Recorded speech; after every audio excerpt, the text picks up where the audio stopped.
They can hear me, and they can certainly hear you. Welcome back, everyone. How's everyone doing? We're back, folks. HAC and JAC are back. Not in black, but we're back.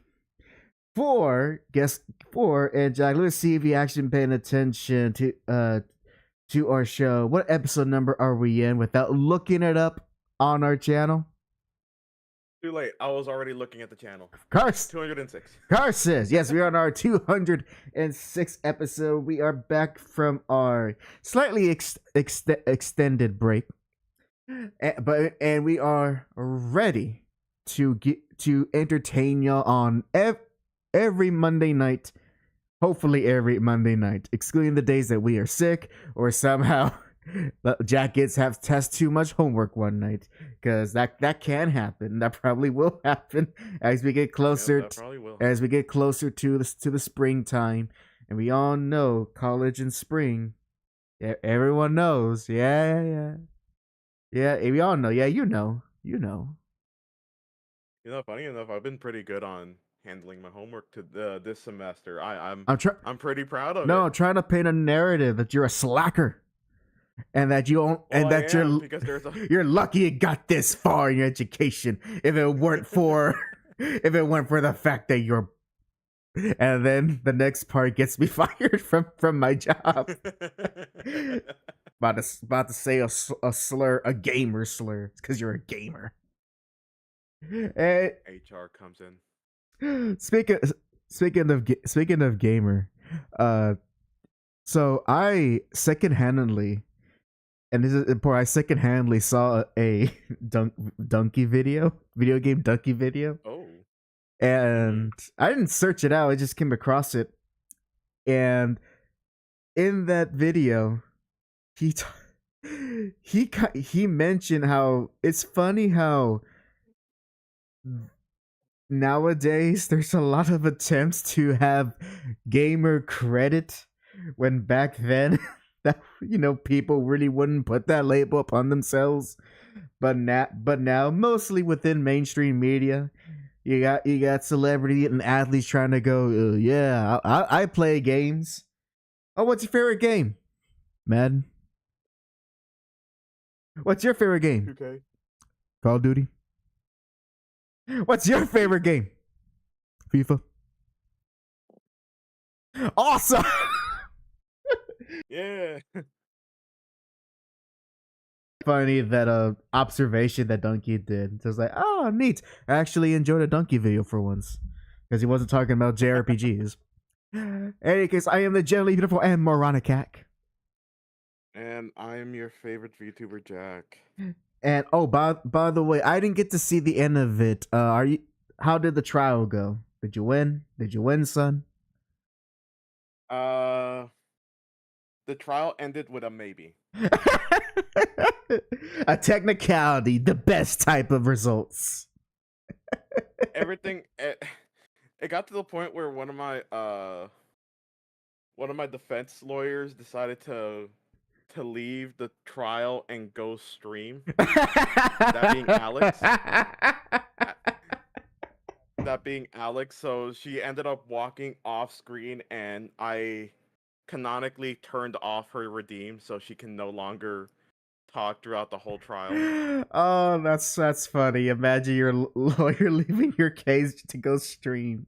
He's one of those one of those law tubers. So there you have it. Now it's canon that Alex is a streamer. A law tuber streamer. A law tuber streamer. There you go. You could put that in your comic next time. I don't know. I don't know. It's not my Alex. Hashtag not my Alex. Start parading through the streets. You think with her looks, you think with the way she looks that she will become a lawyer? What are you, an empowered individual? No. I demand all the stereotypes. She needs to be a gamer bimbo. That's what the people want. Well, she can be a lawyer, but also a bimbo at the same time. I mean, like, just have her Twitch and then have a boob window. As she's talking about, so today when Trump came to the Supreme Court and he ruled over the judges or whatever, just whatever stuff like that. I was surprised Playing RuneScape in like a small little screen with her chest being the main attraction. you don't see your head. And everyone's agrees like, yeah, how very insightful of you. We're terrible. Only because we know these type of streamers exist. And you know what I say to them? Make your money and then get out. That's all I say to them. Yep. Make your money and then get out of here. Go get a real job like a lawyer. Any case. I wish I can make money like that. Actually, no, I don't. No, I got too much integrity. And also you don't read. That's a big thing about being a lawyer. You gotta love to read. Not fiction, by the way, nonfiction. Damn. Exactly. Or you caught me. Or you can be a Phoenix Wright lawyer. So good luck with that. Your best. I can do that. Yeah, just if you do that, you're gonna have to defend me at one point for a crime I may or may not. And you'll never know the truth, but you gotta believe the people you represent. Because if you don't believe in them, who will? And then I have a falling out where I end up quitting as a lawyer because that same belief bit me in the butt. So I retire and then I get a new apprentice. And the Larry butt. Yep. Well, anyways, folks. So as you see on the thumbnail, we will be talking about not just the final episodes of Daima, since we last left off from the stream. In episode 204, we talked about the last episode, was episode 14.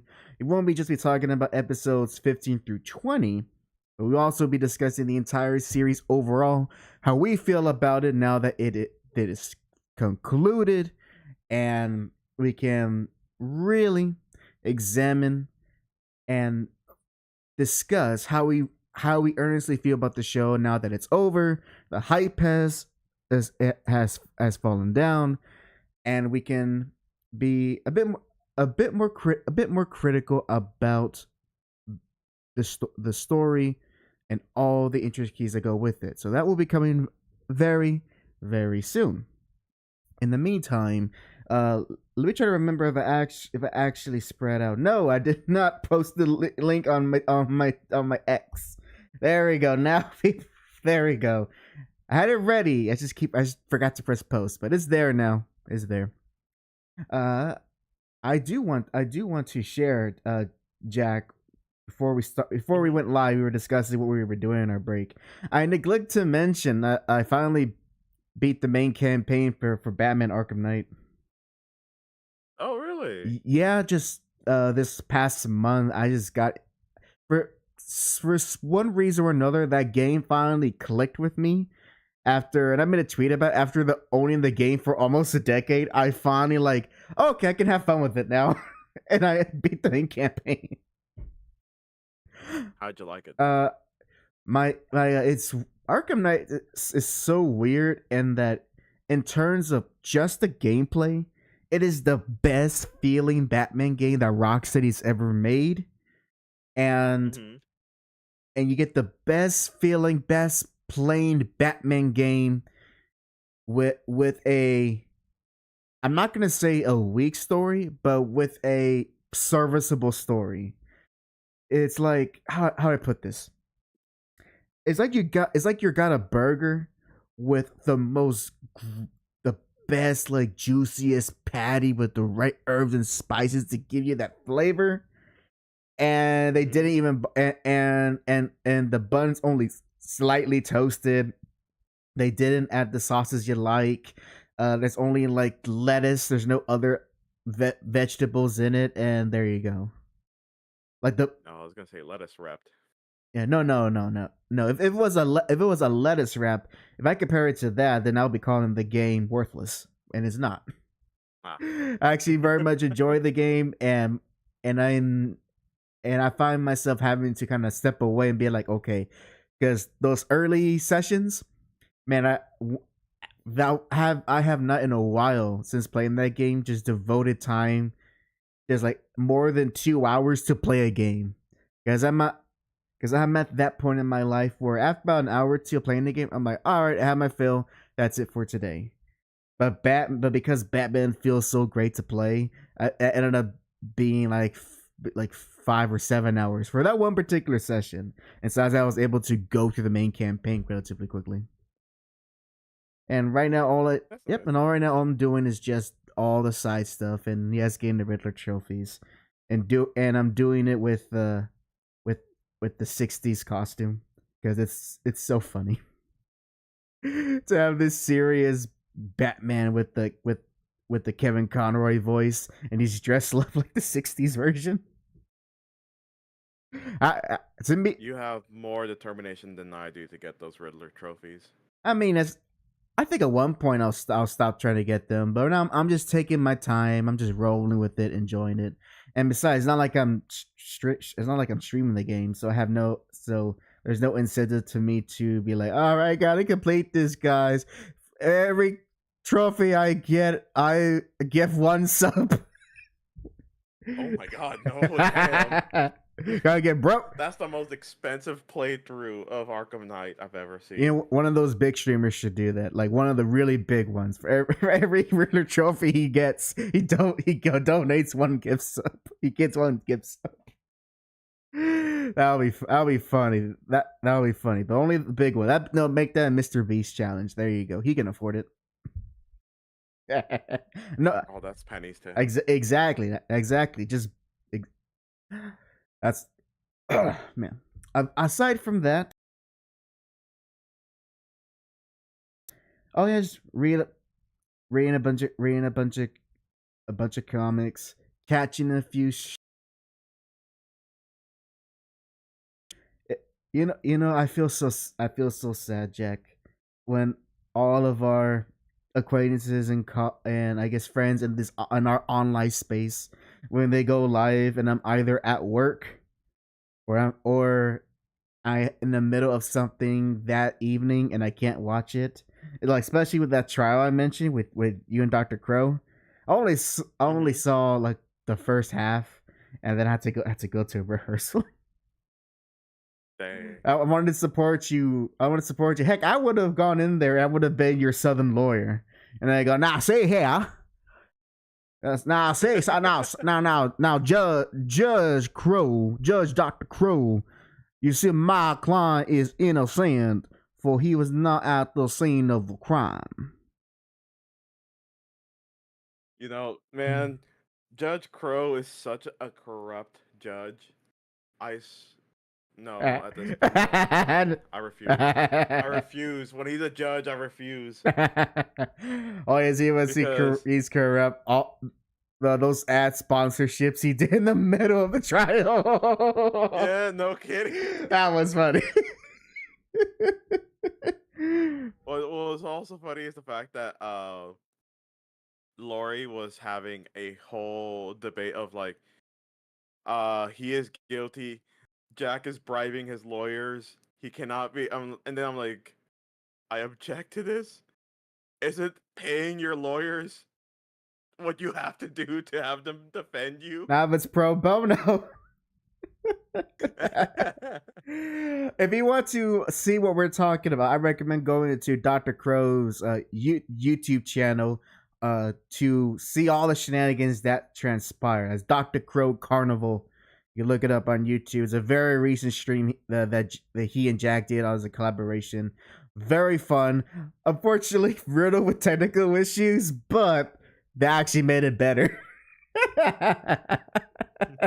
that made the viewing experience much better. Speaking of streams, I did not see the stream, but I saw a VOD of a very well-known VTuber that I'm only bringing up because over the weekend I had a two worlds collide moment. Oh. So are you aware of the popular VTuber Henya, aka Henya the Genius? Yes. Well, I'm only mention her because I'm aware of her. I don't watch her content regularly, anything like that. But I know of her, and from occasionally I might see a clip or two, but I don't follow her, that hard. Well, one day as I was scrolling through X, one of her, one of her fans who clip her content, posted. I kid you not, she was reacting to the angry video game nerd. I had to do a double take. I'm like, no. Again, that two worlds collide. Like what? Like just a modern streamer checking out like this YouTube series that's been around since technically 2004, almost over 20 years ago. Oh my god, that was 20 years ago. Oh my god, stop it! No, I'm not good. I'm not gonna do that to myself.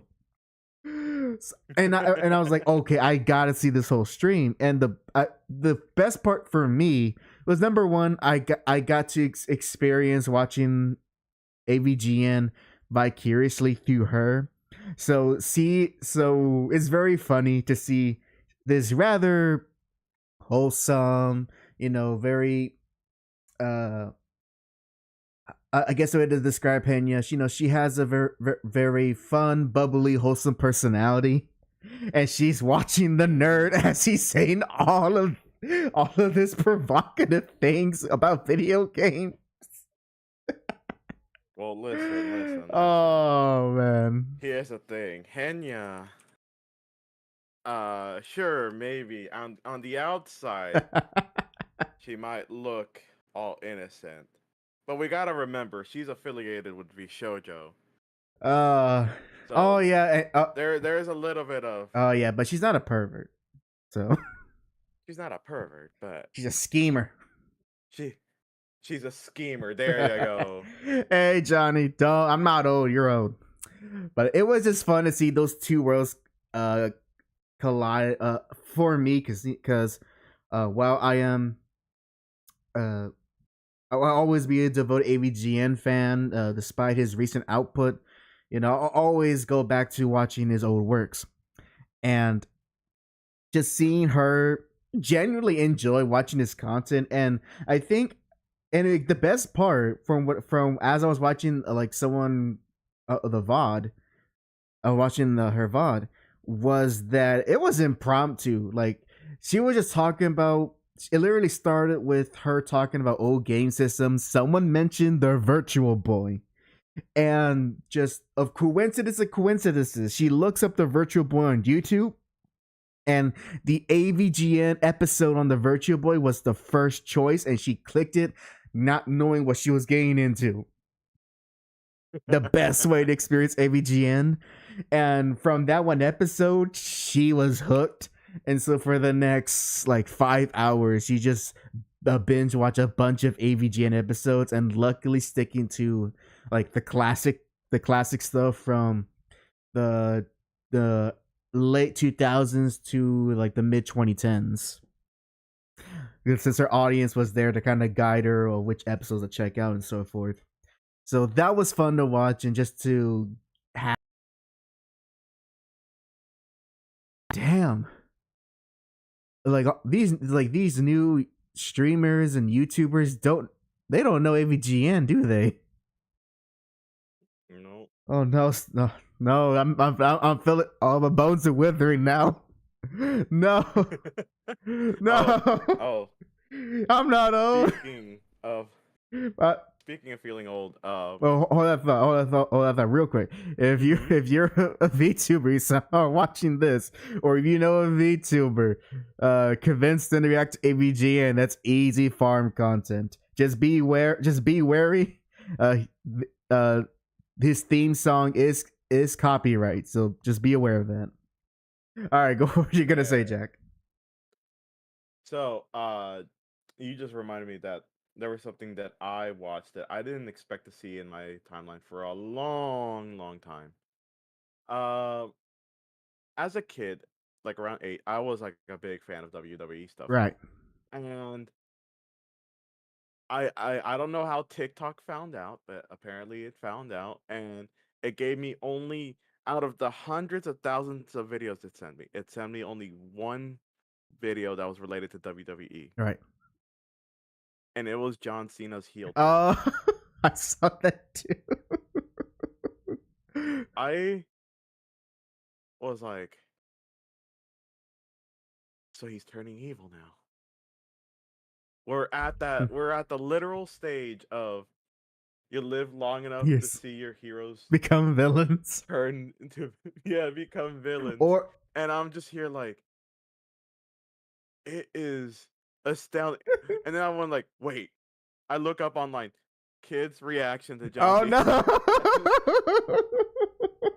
I see the good old light from their eyes fade as soon as John Cena freaking nutshot on that night, many autistic kids felt the taste of betrayal for the first time.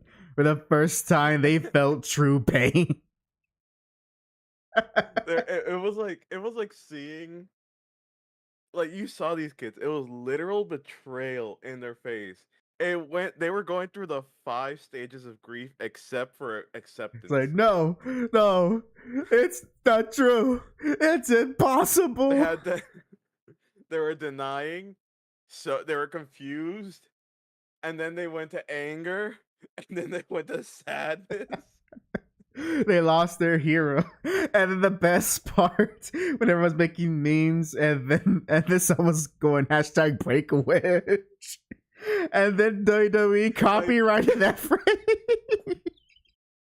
My favorite thing were the Make-A-Wish memes. They were my favorite. Oh, man. There was one that someone edited. Someone edited a South Park scene where apparently there was a Make-A-Wish scene for South Park.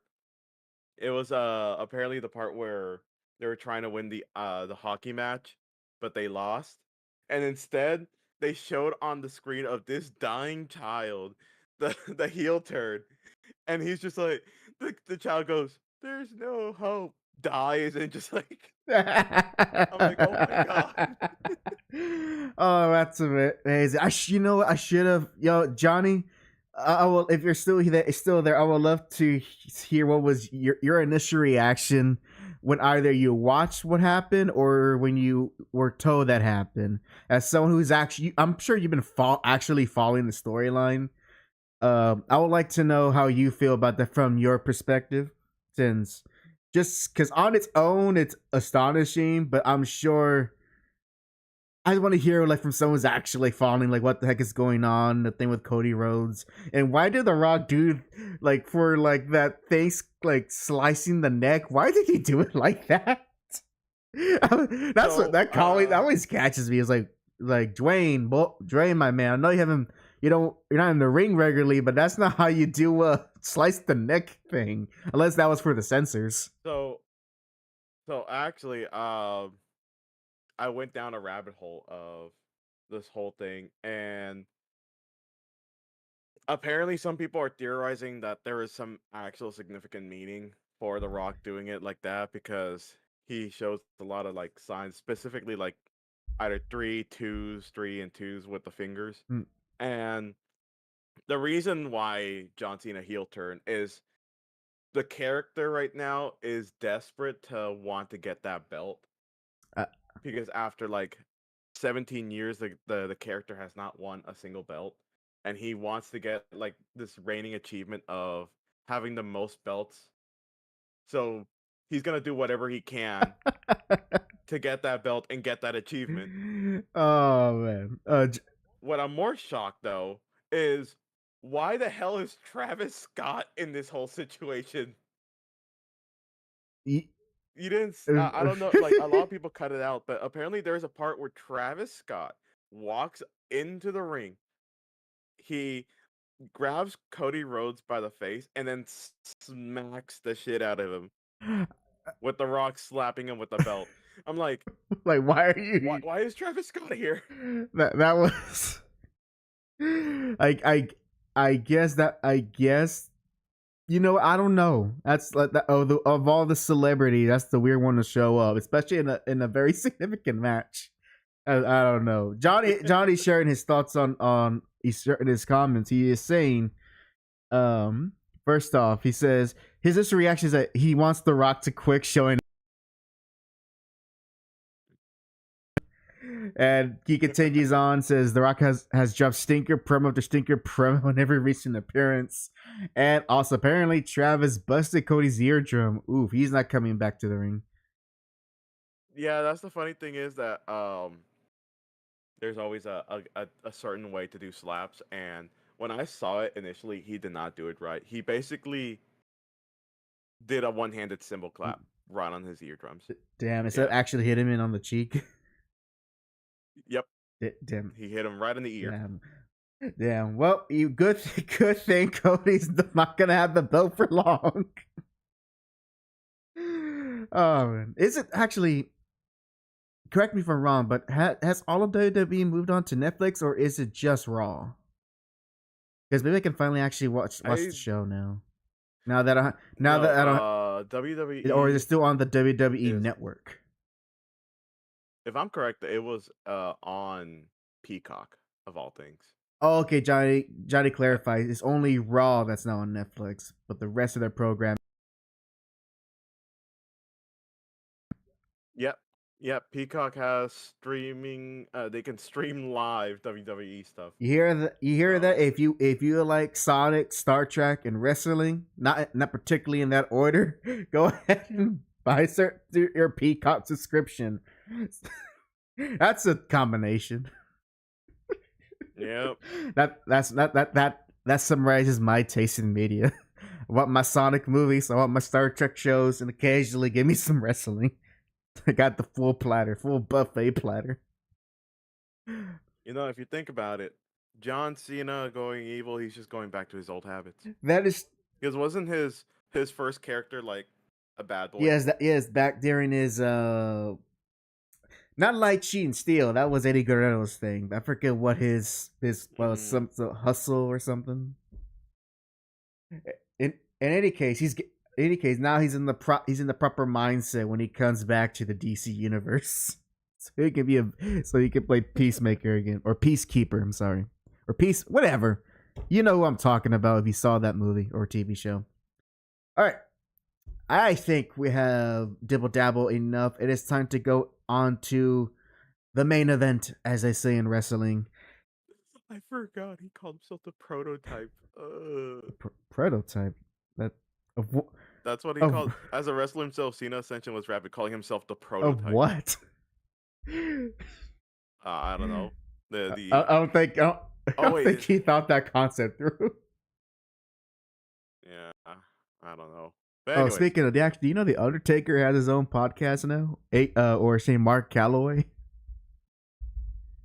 He's on that. Yeah, he's on that stage of his career. He's like actually retired now, and now he's just sharing wrestling stories and all of that.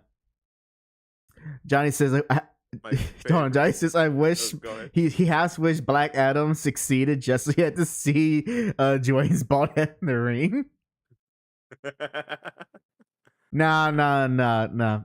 As someone who actually wants to see DC movies, Johnny, I'm glad that movie failed, because I don't want him to mess with the hierarchy of the DC universe and try to make like a Captain Marvel villain to a Superman villain. It's super ridiculous. Anyways, what were you about to say, Jack? Yeah, he was called the Prototype. That was his first ring name. Oh, okay, that makes sense. He actually this is his second heel turn. That makes sense. You think the second heel turn is gonna be just as misogynistic when during with that lady wrestler he was living with or living with, quote unquote, that era of the show? Johnny shares that. Yeah, he was about to get fired. Oh dang! Well, good thing he changed. Good thing if whoever made the call for him to change his gimmick made the right call. If it was Vince, well, give credit to Vince where credit is due. If it was someone else, give credit to them. Dr. Economics, that's what it was. I don't know who this is. No, that was like the first thing of seeing it. It was the Doctor of Thugonomics. Oh yeah. Where he was trying when he was trying to, and I think the appropriate word to use here, it was trying to be a wigger. God damn. I forgot about this phase, and I want to keep forgetting about. Hey man, Eminem was hot. I'm not afraid. No, that came later on. This is during the FU Will Smith era. Slim Shady. Yeah, it's during the Slim Shady era. Yeah, gotcha. All right, that's enough of that. Let's actually now go into talking about Daima. So here is how we're gonna structure this. Instead of going individually about what we think of episodes 15 through 20, because we're gonna be end up talking about the entire show. So this is gonna be at full spoilers, so we're not holding anything back. And at this point, I believe everyone, especially the final 3 episodes of Daima. And if you haven't, like my brother, who despite urging him to like just watch the show, but now he'd rather wait till it's done. I hate that mentality. Well, whatever. That's neither here or there. You know, full on spoilers. From here on out, I will be talking as much as we can about what the show will be forever known as Toriyama's last work. All right. So, I think the first thing we should probably get out of the way in terms of excitement and just pure fan service, and that I am very happy and I am glad that Super Saiyan 4 is officially brought back into the canon. Yeah. And I like that the design they went for Super Saiyan 4. I like the fact, most of all, Jack, that Goku got like some big old gorilla hands. I like that little detail. He's got them big Donkey Kong hands when he's in his Super Saiyan 4 form. It emphasizes like kind of that monkey aspect of it. I understand what they were getting for when it came to that, but on Child Goku just looks weird. That's fair. I like his as goofy, and that's really all it comes down to. Johnny has an art complaint. He says the hair color blends in with the body, and that annoys him. That is also a valid. That is also that's also valid. I can see that. I am surprised that they essentially went with the Super Saiyan 4 Gogeta look with the Super Saiyan 4 Goku body hair. That really does kind of bleed in with each other. So good on for the GT people to actually give Goku the black hair so that it contrasted with the rest of his design. Still, I still like this new Super Saiyan 4 look, and even if it does look goofy on Kid Goku as Jack was sharing, when that moment happened, of course, I was working out in the gym and I was actually trying very hard while I was doing my cardio to keep my heart rate down. I was like, okay, don't get too hyped. You're trying to exercise here. Don't pass out because you got too hyped watching the show while you're exercising. It's a very Hispanic thing to do. Pass out at the side of Goku. If there is a design quirk that annoyed me, I'm hoping I'm not the one who noticed this, but Jack, did you find it odd that when Goma is in that giant form of his, in that giant form, did it kind of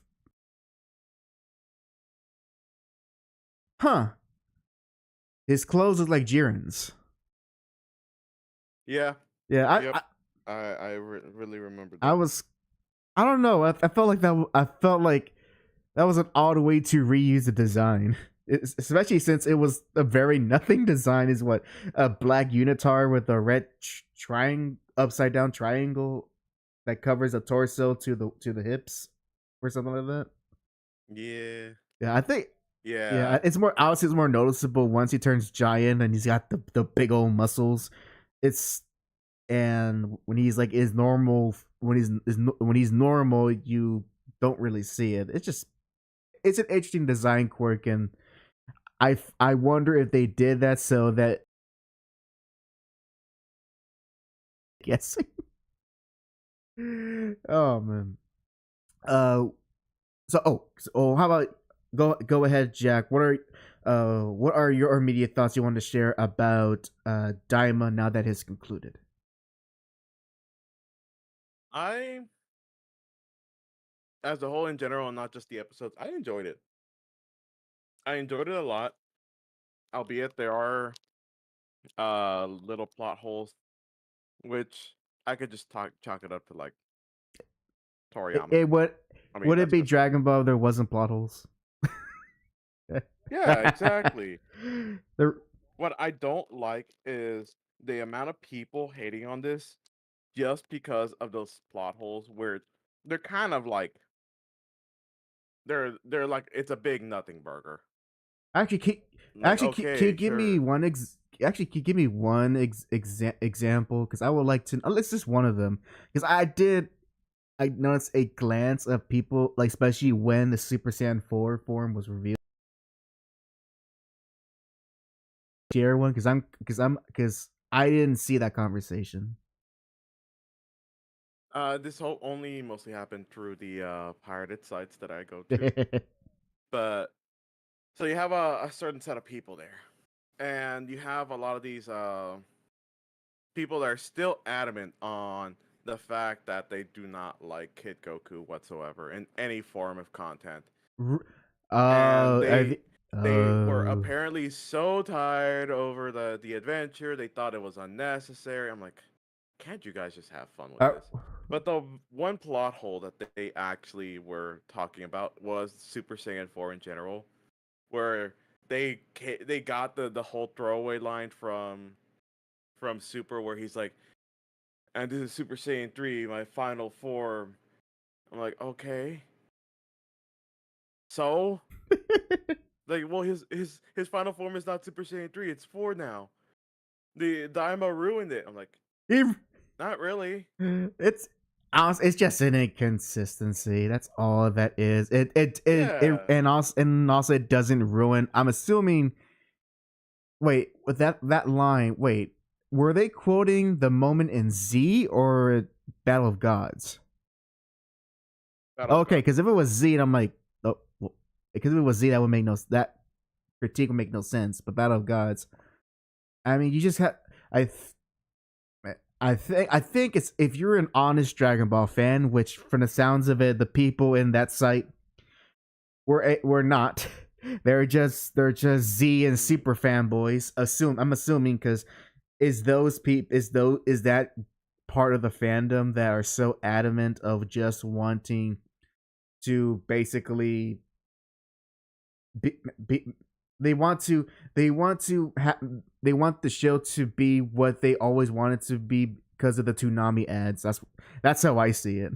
Where they overemphasize on the action, and you got that American soundtrack with the heavy guitars and all. But in any case, yeah, it always feels like it boils down to them. But if you're an honest Dragon Ball fan, you take in the bad with the good, and the fact that this retroactively does not make Super Saiyan 3 his final form. It's an inconsistency. That is a fact. It does not ruin the plot of Battle of Gods, because then Goku, that's a movie where he gets another form that's actually stronger than 4. Yep. I did not even try to look up during as Daima was airing.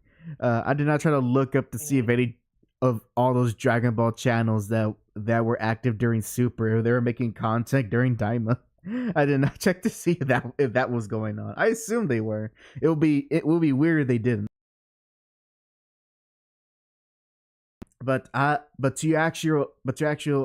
opinions, I in home I agree with your take. I will go one step further, and this is probably where you might disagree with me. But with how Daima was structured and how the story progressed, and how when it was appropriate, they did add in the action elements that you're familiar with Z or Super. To me, Daima was the show was like as as a story and as a show. I really felt that Daima that the way Toriyama wrote Daima, that was Dragon Ball Z should have always been. Now that he actually did it, it makes you realize, damn, there's a lot of missed opportunities in Z now in terms of a story, because so much was sacrificed of how the original Dragon Ball was written, and because of the popularity of the battles and the fighting and the type of tournament style storylines, and definitely due to pressure from Toriyama's editors at the time to make the story more action focused and adventure.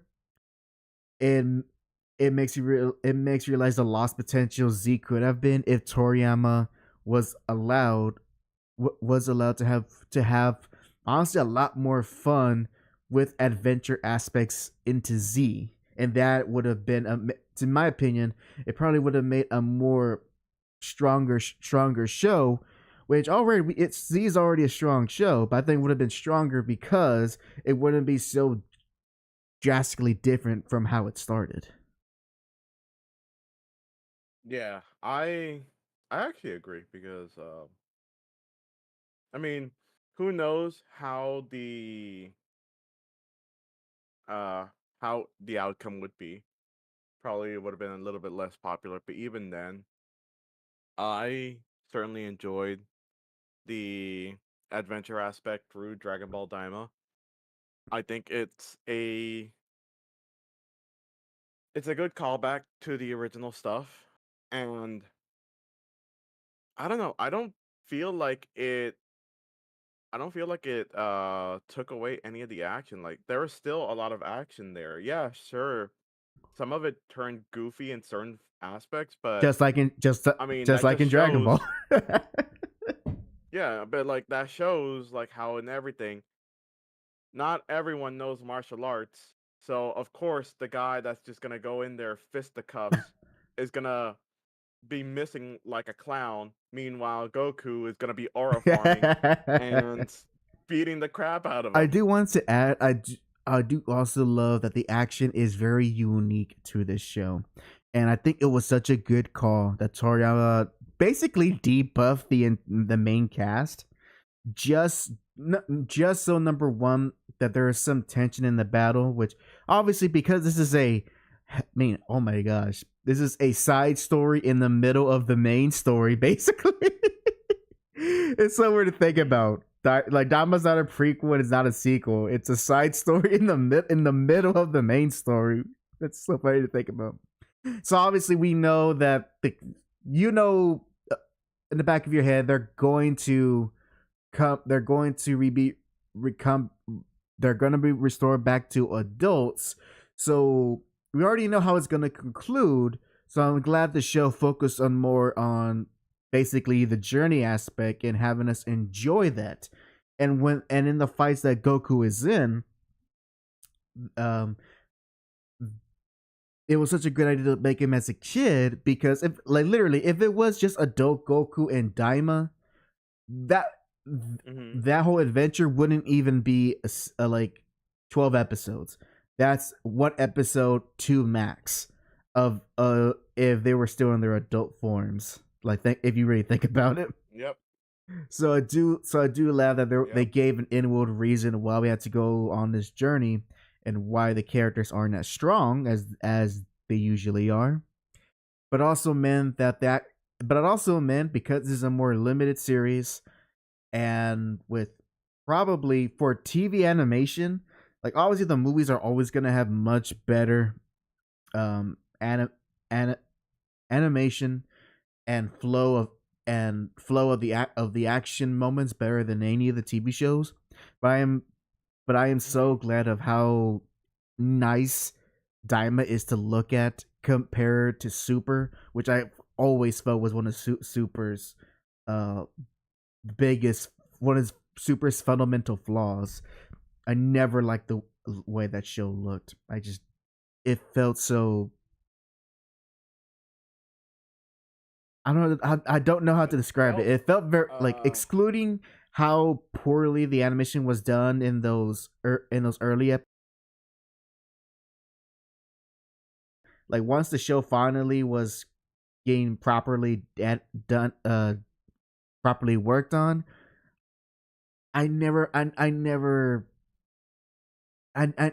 just I wish I was an animator so I know what I'm talking about. Basically, I did not like the way things move, and I don't know if that was a stylistic choice or if that was just working with digital animation. But at this point, digital animation has come a long way that's not really an issue anymore. To me it feels rushed and uh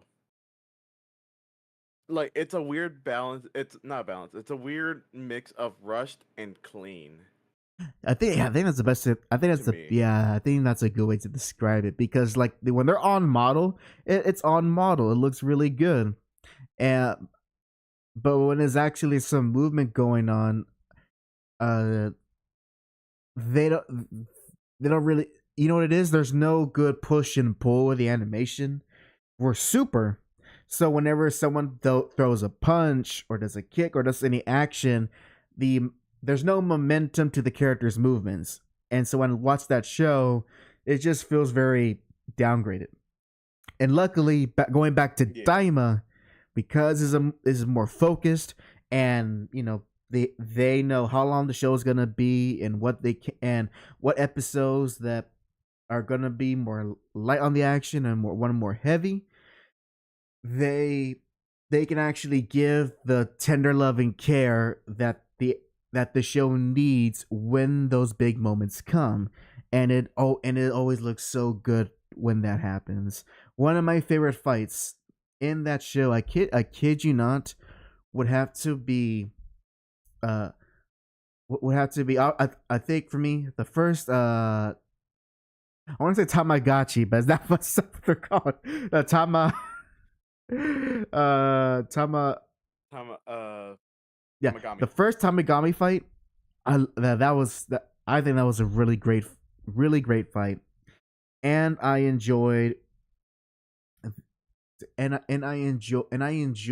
the scuffles that Goku and the crew had to deal with the Genamari, especially when they finally entered the first demon world. Like for the first time, it made me realize, oh yeah, the Goku's never like the Goku and his friends, they never really entered like a battlefield. Like it's always one-on-one fights, but like they never entered a place where everyone is shooting for them at all directions. Like it made me realize we never seen that before. Well, actually, doesn't that happen in like early Dragon Ball with Red Ribbon Army? Kinda. Because he ends up getting shot a bunch. You're not wrong, and if my memories of that arc, both the manga and the anime, it's been a while since I read or watched that story. Goku, was shot a lot. So, but that's not what I'm emphasizing. I'm more emphasizing that because in that story, Goku got into scuffles, but it wasn't at any point he had to. It wasn't at any point that there was like a whole platoon of soldiers shooting at him all at once, which is what happened in that when the characters finally landed into the first demon world, a whole platoon,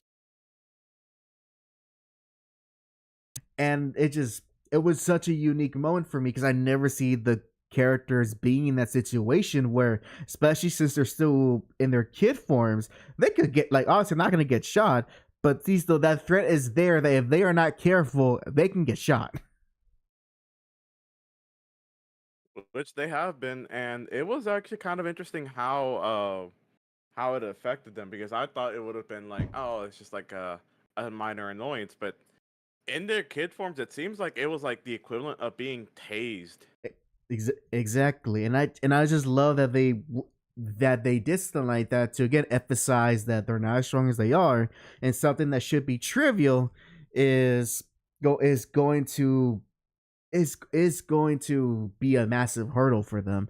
And also, hey, Miss Aaron, I don't. Hey, it's all right. We literally been on break for like pretty much the entire month of February, so we are finally resuming our regular live streams again for you guys, our lovely audience, and hope you know stick around. You can put us in the background. We're just talking all about Dragon Ball Daima.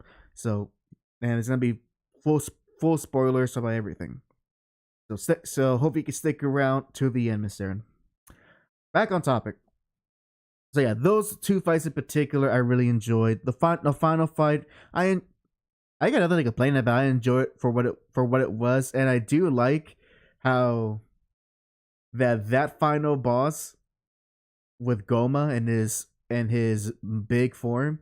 I like how that was kind of the equivalent of fighting a JRPG boss.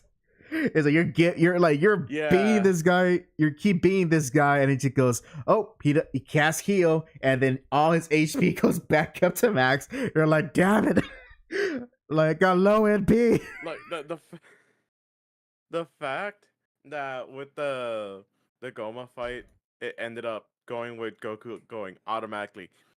Yeah, you know what? Let's all jump him. And that still didn't work. That still didn't work, but I like that little detail where like Bulma was like, "Oh my god, he never says that. This might be serious." And it was a serious fight, and I love the fact that it was such a serious fight that the way to resolve it was stupidly easy. Or stupidly simple. It wasn't easy, it was simple. I love it. Just like I love that even in a tense fight, Toriyama still manages to add some levity and humor to it. How do we beat this guy with his magic eye thing? Dr. Aranatsu looks in her book. Oh, we just hit the back of his head 3 times. That's it. And what's funny to me is the reaction from people. Like, this is where I know the difference between like the Dragon Ball fans. They're like, you could see the clear line from just this joke where there are several people going, "Oh, I hate that. I don't like that. That's the weakness. Why that's such a stupid thing like that?" And then there's others that are just laughing their heads off, being like, "This is hilarious. I love this weakness. It's perfect." I know it's perfect too. I think it's so funny. Again, we're talking about that section of the Dragon Ball fandom. They really don't know how to lighten up or realize, because they probably don't consume other media that much, that at the core of it, this is a very lighthearted story. And if they stuck with this far, they should know that there's gonna be jokes, there's gonna be moments of levity, that everything's going to be as serious as Z or as grandiose as Super with multiverses levels of threat. No, this is an adventure story with silly characters, with silly names, doing cool martial arts. Hell, I think even I even take more offense from the people that say, "I only watched this because of Toriyama's death. I didn't like it though, but rest in peace." Like, at that point, for me personally, I would say, if I was the artist, like the story artist, everything about Daima, I would have been like, I'd rather you just not watch it then. Oh yeah, because then just then you're not it. engaging with it honestly and earnestly.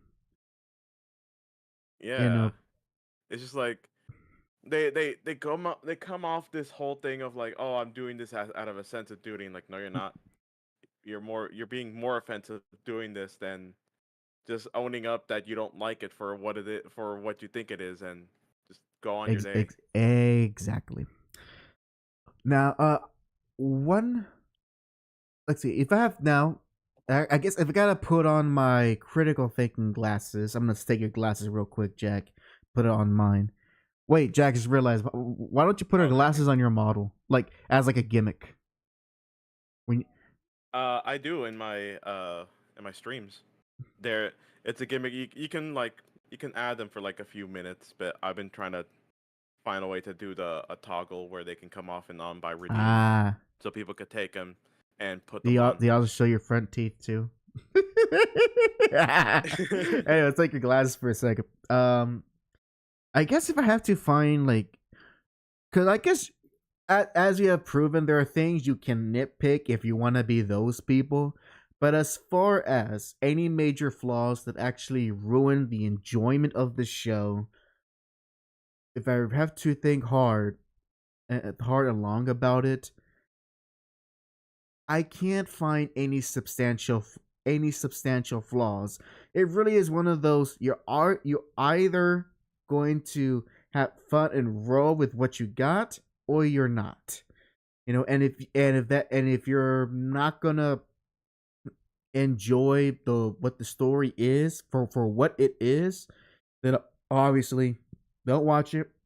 Move on to something else that fits your taste.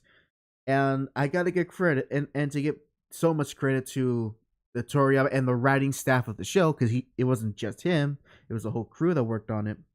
They did a good job because it's a very simple story that it's hard to mess up. Like, really, what's the only big error of plot? Oh, they introduced Super Saiyan 4 in this, they introduced Super Saiyan 4, which contradicts some elements of the story in Super. That's fine. There's already stuff in Super that retroactively contradicts stuff in Z. It ain't nothing new, and that doesn't ruin the viewing experience. Not really. The world is very consistent. They show you, what this world is about, how it operates, why the demon world is the way that it is, how each of them work, and the Dragon Ball situation, and what the characters are, and so forth. Like basic writing stuff, they know that it's nothing. Give them all unique personalities, and I'm glad that who was it, that Glenn that worked for Goma, I forget his name, Shin's brother, something Gesu. Dagasu, yeah, Dagasu, yeah, Dagasu. I don't know. Let's just call him Gesu.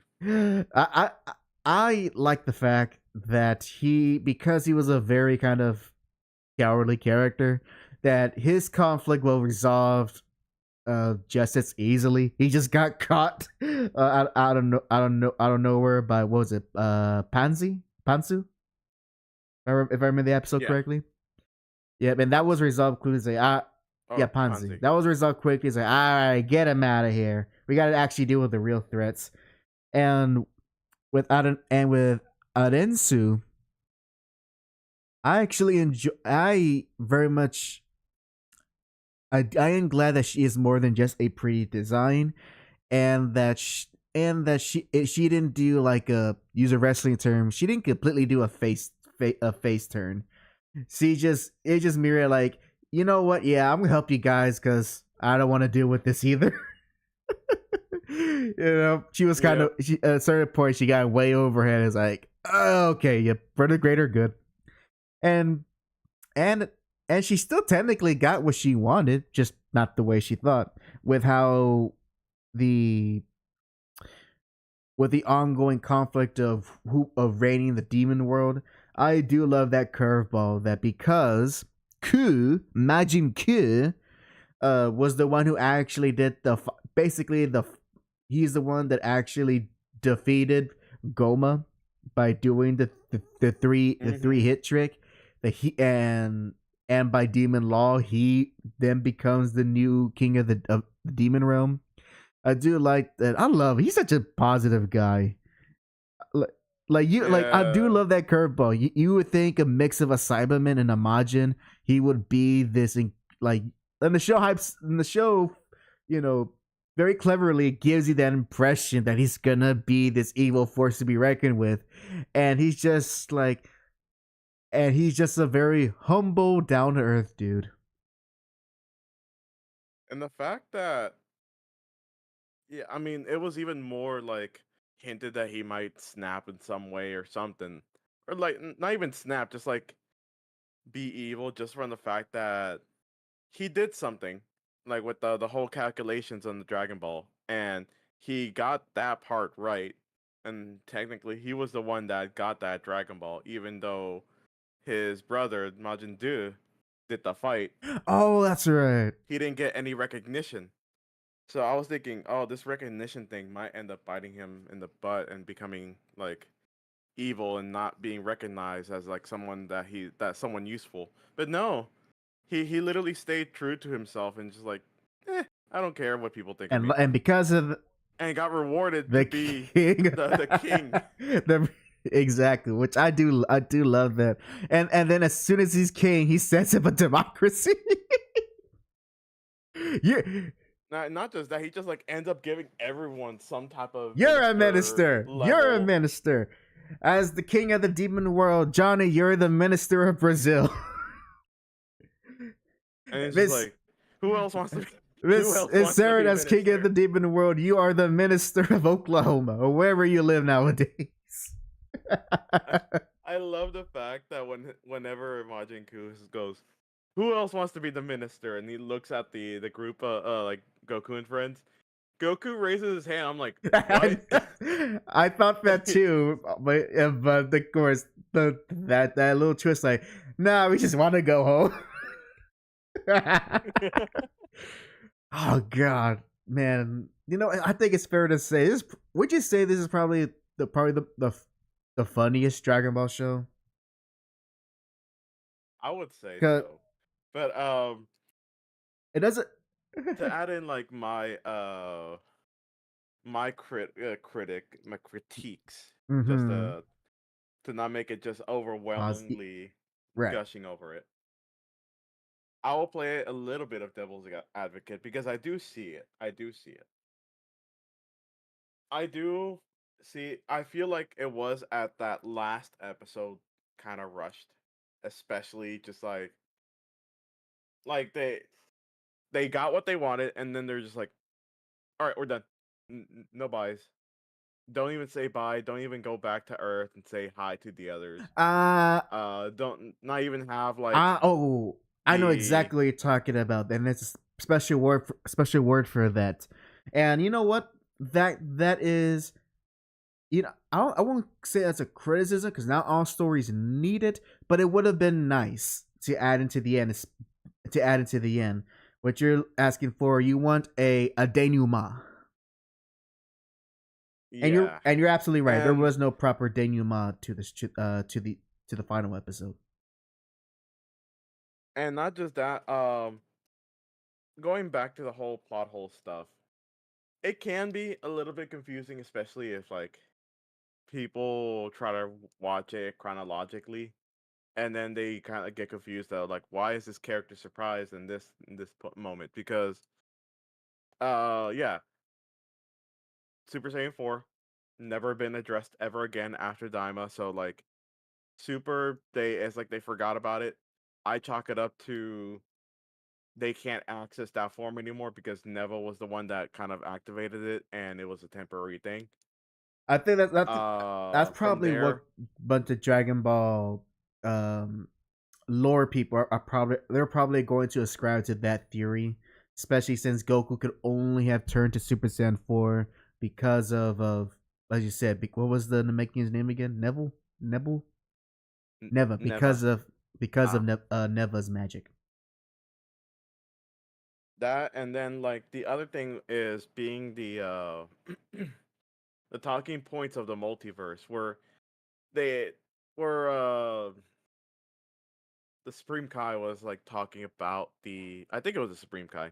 He talks about like the person that created the universes, not Zeno, but like the creator of all the universes, and he was a Majin. And this made other universes, and they have their own glins and all that stuff. Which then from there in Super, you kind of like wondering, did they just forget this? You know, So in fairness, Supreme Kai said it to Goku, and I doubt Goku hold on to that information. But you are right that, that is true. So you can. It's one of those. It's one of those things that is not plainly stated, but but if you are familiar enough with Dragon Ball lore and how the characterization of said characters, you can make head canons of that type of stuff to make it more sense. And honestly, it's not a bad head canon of just Goku sleeping, forgetting what Supreme Kai said, because that would fall in line with this character. Yep, that is true. Now that they say it like that, makes sense. Although I do find if you know what, if I if I attribute the actual the omnipotent creator of the world Dragon Ball, as since you described as a Majin, I feel like I don't know. I have this funny feelings like, is Toriyama calling himself a Majin? Because that's how I always do. Whenever like there's a piece of fiction that if they don't want to use God or a God, they just point to like there is a creator of said world. Unless stated otherwise, I will always headcanon it as like the people who write the fiction. In the same way that like in the Marvel universe, the one above all, who is actually the Jack Kirby, like literally the creator of the Marvel universe. He like of the universe and the multiverses that come with it.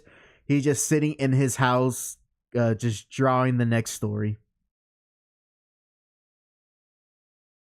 Which I do like that. So that's how I want to view Dragon Ball. It's just Toriyama for 6 days a week doing nothing but lounging around, and on the day that the chapter is due, he's writing the next story of Dragon Ball. No, I could see that. I could see that. So yeah, you can headcanon. There's a lot of things you could probably headcanon in terms of plot inconsistencies, contradictions. But at the end of the day, those are flaws that don't deeply hurt the show.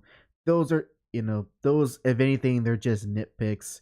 And again, if you're an honest Dragon Ball fan, those type of issues have been prevalent since the early days. So it ain't nothing new. You should know what you're in for. Like the only type of Dragon Ball content that didn't contradict itself were the early movies, because all of those are non-canon and they don't matter anyways. Those are the only.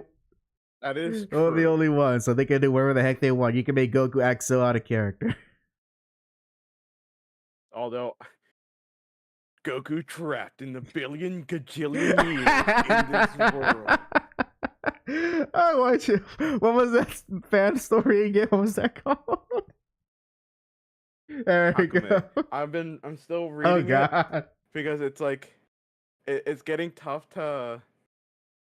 Like, I finally got into one interesting part, and that was the only reason why I wanted to read it, which was Vegeta going to planet Sadala just to see the king. Oh wow, you're in.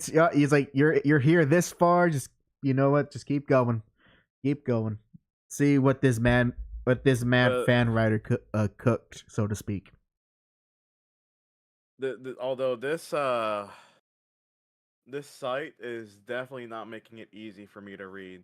That when I go and look at the, like, you know how certain sites will be like chapter 1, chapter 2, or like volume 1, volume 2, 3, Right. etc. There's volume 1, and I see the first volume. Then there's volume 2, but that volume 2 is just a re-upload of volume 1 with no changes. Oh no. And then there's volume 3, which has volume 2. So, yeah, I need to find another site You know, to watch it. you know, it's or funny. You read think it. with these things made by fans, they do a better job of actually organizing the material. You would You think would so. think. Then again, uh, geeks and nerds can also be slobs. So just because you're smart doesn't mean you know how to keep your room tidy. Hmm. Next, as for other things that I love the final joke of the final episode when they go back to that shop early on in the show where they bought the Medibugs, and Bulma looks around around the display of goods of in glass jars, and they're just right there. The final shot, you see problem, just like, oh, there's two more, and then it ends.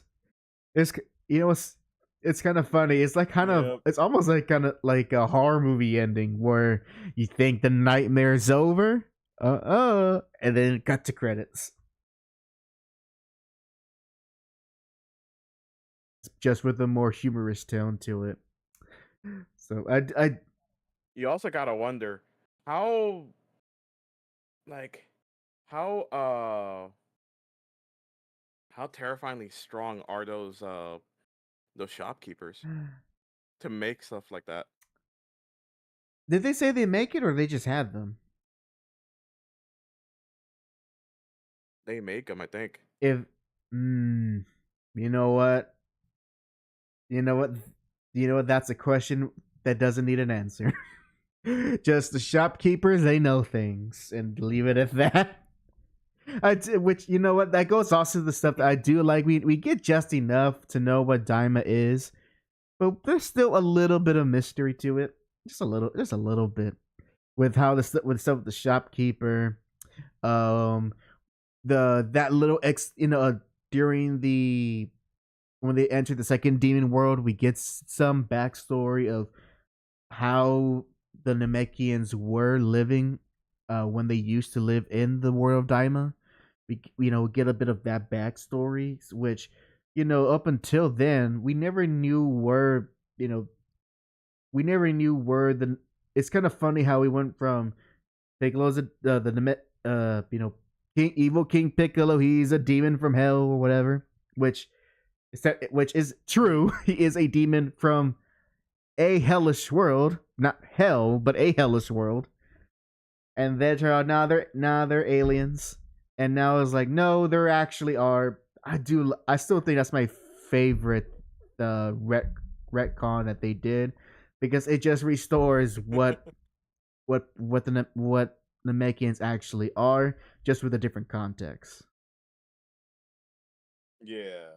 I do like even though it was not a plot, I do like that in the end, um, I don't know if it was I think it was I don't know if it was Goku or Piccolo or someone else who told Neva is like, hey, we can let any Namekian people looking for shelter. We'll tell them about this, and they can return to the home world. I actually really did like that they brought some closure to Neva as a character, as he now has some hope that he can see more of his people again.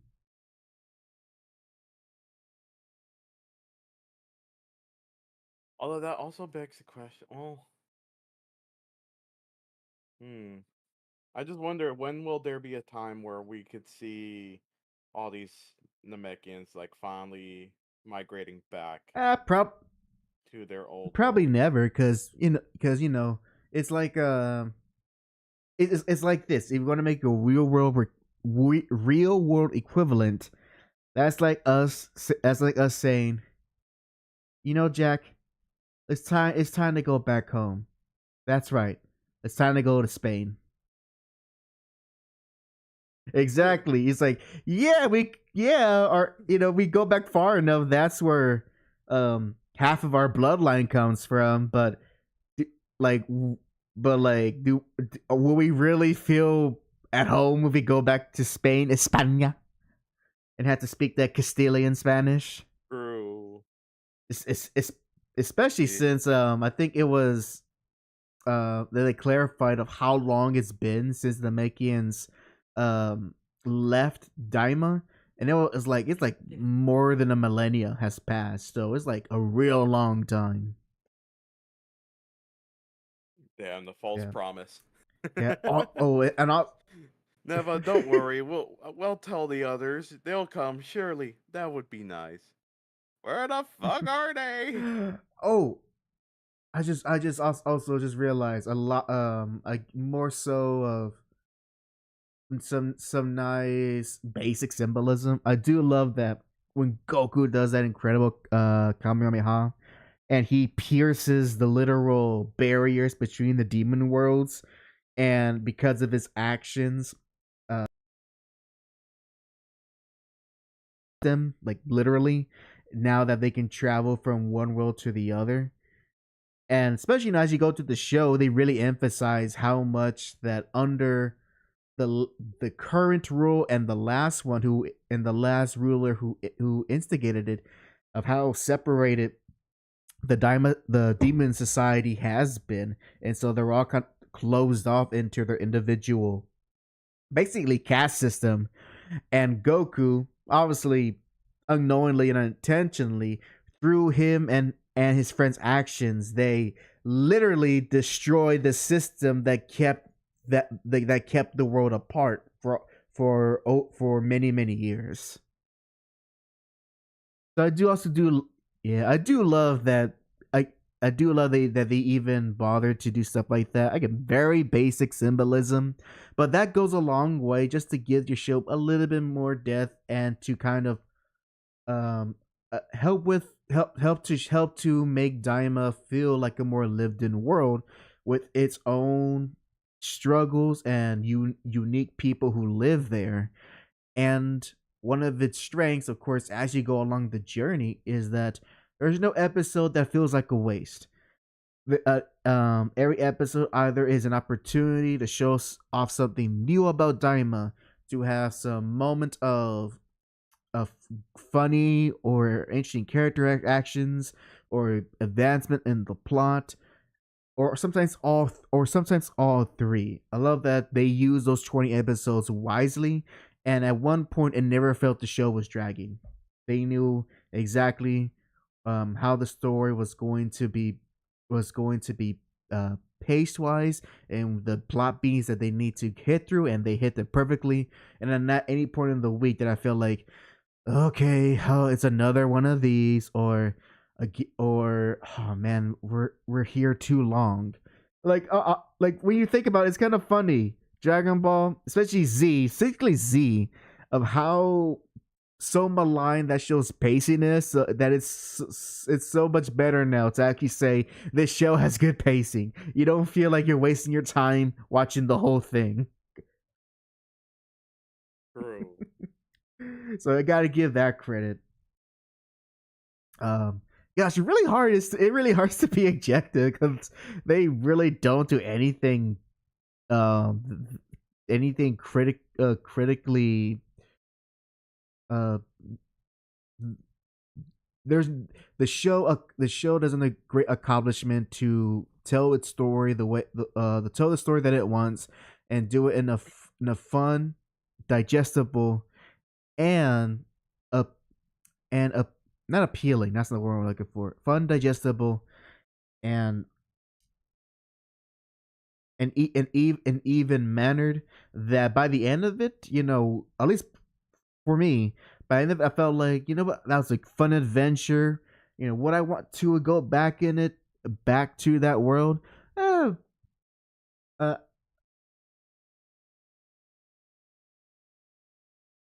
but more so that I like with what we got.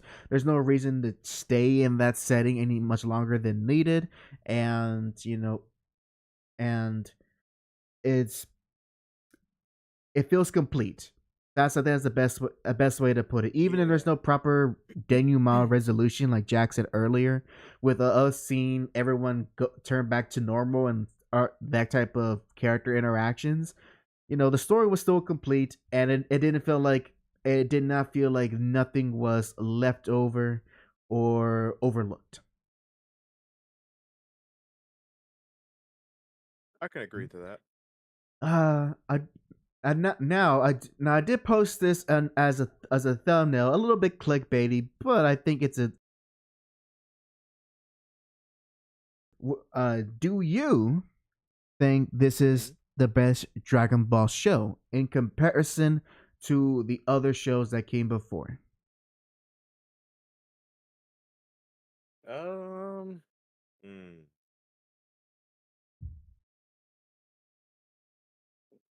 uh.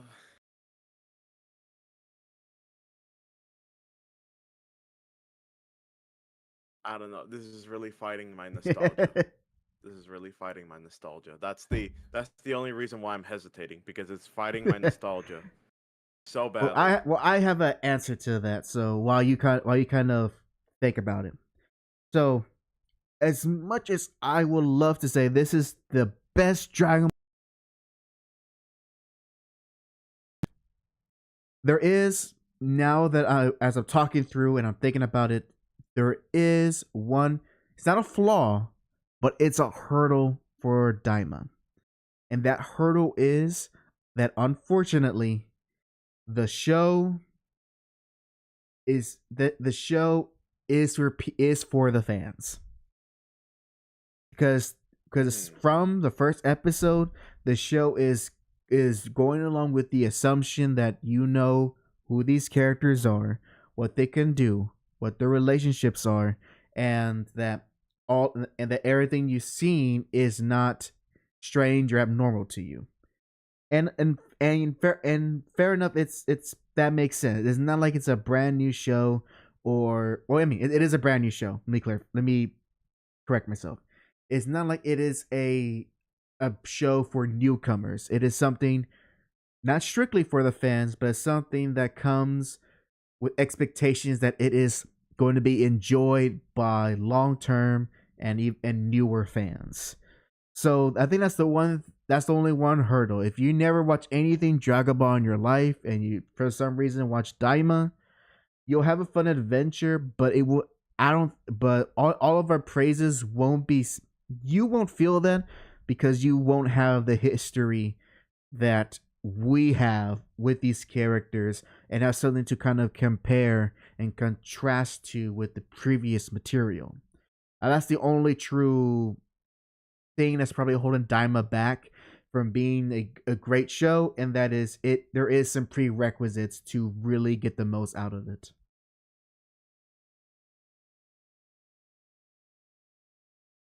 Hmm. To go back to my opinion, I it's like that mental coin flip where I'm checking to see. So, to do a side tangent, just to very quickly explain the coin flip. You don't flip the coin in real life. Imagine flipping a coin in your mind, and you're saying heads is this, tails is that. The the thing you want the most will be the outcome. And if you like, let's say I put tails, but in my mind it comes out heads, and I'm like, no, no, I prefer tails. Then you really wanted the other outcome. That's what I was doing, and it was. I still think Dragon Ball Z was the best for me, mostly because of it's a big part of nostalgia. And that's fair. But at the same time, I do see myself constantly rewatching the scenes from Z a lot. Same thing, I've also rewatched scenes from, or I've rewatched all of Super as well. Uh, but I don't really see myself wanting to rewatch Dragon Ball Daima. That could be just because right now it is fresh, so it's still fresh in my mind. But it's very short. It's a short adventure. It's very enjoyable for what it is. And going back to what you said, that it is very much for the fans, I understand that point a lot, because when the first initial thing I see was basically remastered scenes of the Boo arc, and I'm just like, oh my god, this looks amazing. So it is very much a show for the fans. Those been that have not watched, at least at most, or no, actually no, at least Dragon Ball Z and up, they will probably miss out on a few things when it comes to Daima. So yeah, I still think like it's a good show. I just don't think it's the best. You don't think it's the best Dragon Ball show, which actually I think I can find a lot of people probably have your opinion. Because number one, obviously nostalgia plays a heavy part, and it is kind of unfair to compare what is basically a mini series to the full on epic that is Dragon Ball. You know, if you want to as always, Dragon Ball is this one huge story from the very first episode all the way to the end of Z. Super is, to me, as always, optional. I always kind of view that separately because that show has no real bearing or consequence on the main story, in my opinion. So, and so it's kind of unfair. No, it's not unfair. It's a very apples to oranges, and so I think that's why I only present the question, aside from just being a little clickbaity, because I guess I want to kind of better understand how I view this show, and because there's a lot of things that Daima does so well, from a writing, from an animation, and from a even comedy aspect that is much better than what we've done in original Dragon Ball or Z. But then you have to kind of realize, well, it's only better because by this point Toriyama he knows what he's doing. For all his far as whatever flaws he has, until the day he died, he knew how to tell a story. He knew how to create interesting characters and give them fresh and appealing designs. I mean, for Pete's sake, look at Super. Aside from maybe a handful of characters, all the new cut characters that he made for that show, they have at least some fans, even if they're just if some characters are just of Goku Black. You have people who enjoy the number of characters that were in the Tournament of Power. The Universe 6 characters. Each of them have people love them and have unique and fresh designs, and that same applies to Daima. And it goes a long way that if you can think back to a story, your memory, if you can recall who's who in terms of face and name, that says a lot, because these aren't real people and you're only with them for a very limited amount of time. And I may not feel this way maybe in 6 months, but that's a maybe. But I still can't recall who Glorio is, Panzu, Panzi. I just want to be a pervert. Neva, Goma, Arensu, only Degudes, Shin's brother, Degetsu. They have weird names sometimes, so that's my excuse. I can't remember right. And then and the one that I kind of have troubles remembering is that one kid that has a staff, spiky hair. What was his name? Guko? Oh yeah, Son. I mean, that's actually his name. So, wasn't that his last name? His family name. Actually, I think it. Yeah, that's his family name. Everyone calls him Goku. I forget which is which. Yeah, I know. Yeah, Son is his family name. Goku, that's his name. But you get my point.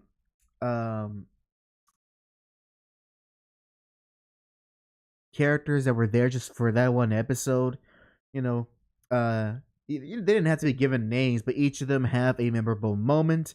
Like the lady thief who was paid to get the eyeball from big chubby guy. Him, his name I always forget. You know, Is it I? when it came to that, when it came to that scene, I seriously thought that the Gesu transformed to have more like a female appearance. Because like remember, we had this whole talk of like the Glynn not really having so they don't have a they don't really specified have gender, so they can like be Yeah. whatever they feel. But at the same time, and it's So I just like thought that he went and it's did possible that. that they could use some magic that allows them to transform. But I think it's more funnier that he just paid someone to paid someone to try to trick him into give him the eye when it was so easy. Just that's his name, Hibis. That's the big guy's name. He just Hibit. Oh, Yeah, I love that Hibis that he's forced to kind of be there, and he's like kind of. I don't know. I like every time he's on screen. He's always doing something silly and goofy, and somehow manages to not die. I just enjoy his presence. He just brings some good comedy. He brings good comedy with him. True. And of course, and other memorable moments. They want how easily they were dispatched. but also it was going yeah, to happen. but you got, I guess, all play for laughs, baby, all play for laughs. So it's stuff like that makes you go, man, this show is funny, but then you realize that only is funny because the Ginyu Force exists, and so it is very much hard to judge Daima on its own merits because it does piggyback on a lot of tropes and plots and characters that are firmly established in the main Dragon Ball continuity and all of the in jokes that go with it. So I think for that reason, on just a standalone show, I'm right with you. We can't call it like the best Dragon Ball show ever, just due to the factors, a lot of prerequisites. But at the same time, I can still say that it's one of the more stronger written and animated for TV standards shows of Dragon Ball. But it has that going for it, which I very much do appreciate that, and it's kind of that weird conundrum. Is technically something is better, objectively better, but you're always going to find more personal enjoyment out of something else that, wow, you see its flaws, and especially as you age, the moments where it hits, it sticks with you forever, and you can never take original Dragon Ball and Dragon Ball Z. You can never take away with that for millions of people. I mean, that's why you have fans who did not like Daima, because that's how much the Z show resonated with them. Just to get, not to always clown on them, but I understand why they love Z and Super the way they do, because one point they changed their lives. Yeah, I resonate so much with Piccolo getting his so yeah, it's apples and oranges. I think it's the best written and animated Dragon Ball show. However, if you're gonna watch a Dragon Ball show, watch the original. If you're gonna ZZ, for the love of God, just watch Kai. Just don't watch the original. That padding's not worth it. Just watch Kai. I like no. I didn't say filler. I said the padding. Oh. The I will destroy this planet in 5 minutes. Exactly. Exactly. And as well, when you say you love, and also when you say you love filler, what people mostly say is they enjoy the funny comedy moments that happen in Z. They're not saying they want to watch the Garlic Jr. saga again. It had its moments, Uh-huh. to be honest. Uh-huh. But Exactly. I forgot it. And they're also not saying, "Oh, we want to see the other world tournament again." That has its moments, and I like PyCon, but let's be for real. True, but although I do like that, at least in the filler for the Garlic Jr. one, that it showed off more of Piccolo's like intelligence, battle IQ. Man freaking acted like he was in control when he never was. But at the same time, he didn't have to beat the crap out of Gohan like that. Well, I mean, if you're gonna kill your rival's son, you gotta.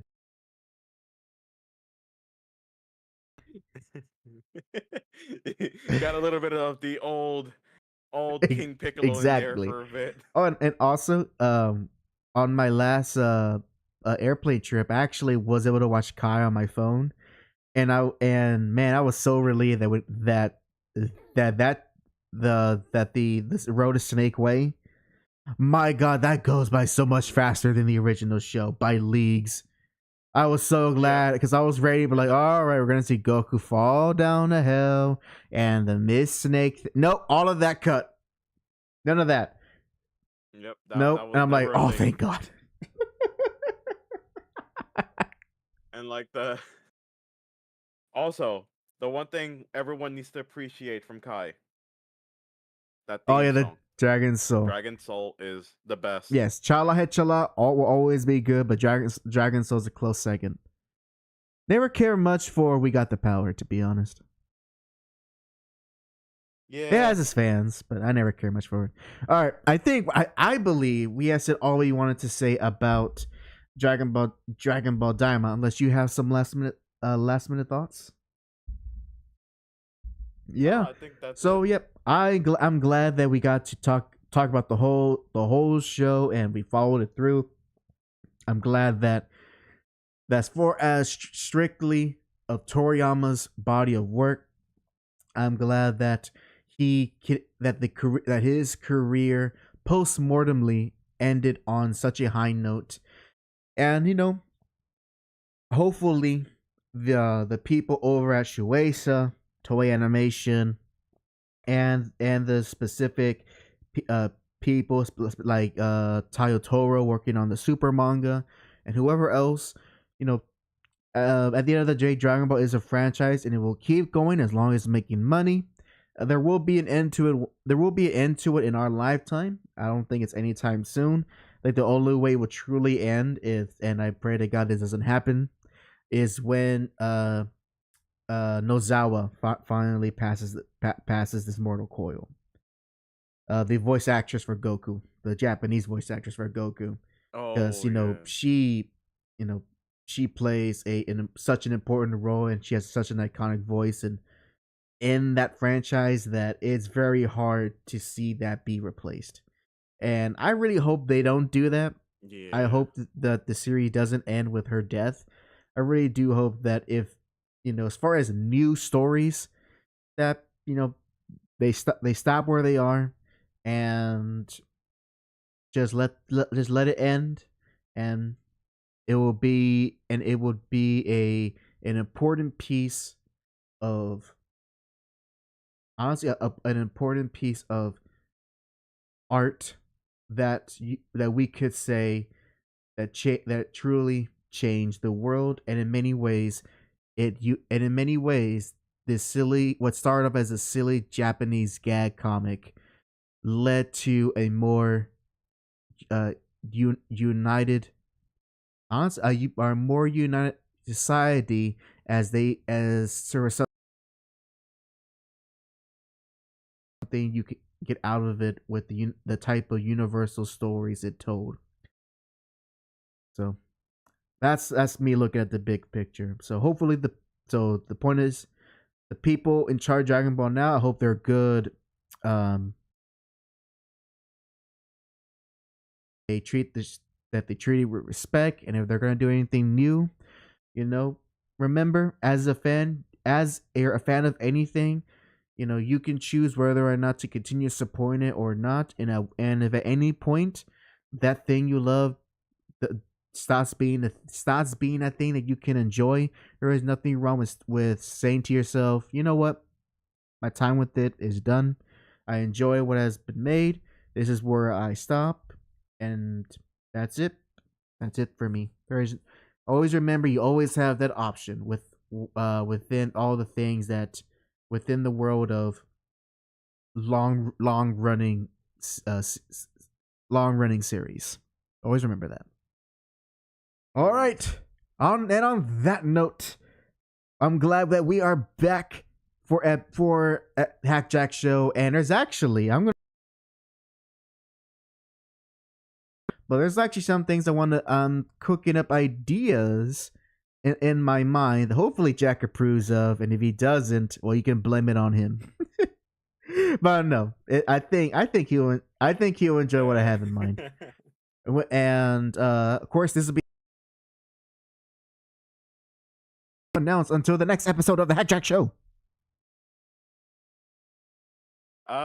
I'll be continuing on my gameplay of Pokemon Unbreakable Ties on Wednesday.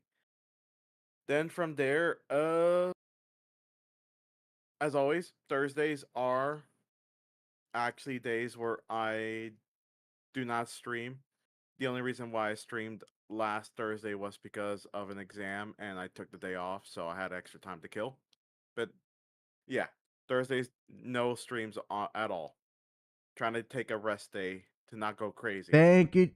Oh, and then of course Friday nights are always gonna be something. There's gonna be some kind of thing I'll be streaming. I might be streaming some coding streams again, mostly because that's coming up with my projects. That's it. For those announcements, I got some good news to share on my end. I'm happy to report that I have made final stretch of editing. It is about to be a real video, folks. It will no longer be something I've been promising for over a year now. It's going to happen. Just gotta finish that final stretch, and I can finally move on to more projects and actually watch like past the 15th episode of the show. I may continue watching Saint Seiya because I've been so stuck on trying to do this project. I want to watch more Saint Seiya. And as well, once Saint Seiya is concluded and the video is out, I will then actually begin producing more video content on my new YouTube channel, which again is The Only Hack. Which you haven't, please subscribe so that you'll be there when I start uploading video content to that channel. And when I finally have the ability to, or when that's enabled, for that, I'll also be doing my own personal live streams. There are some games I would like to play and revisit. So with that, we hope to see you next Monday, assuming nothing happens between then and now. Thank you very much for watching, and this is HAC and JAC. Sign out.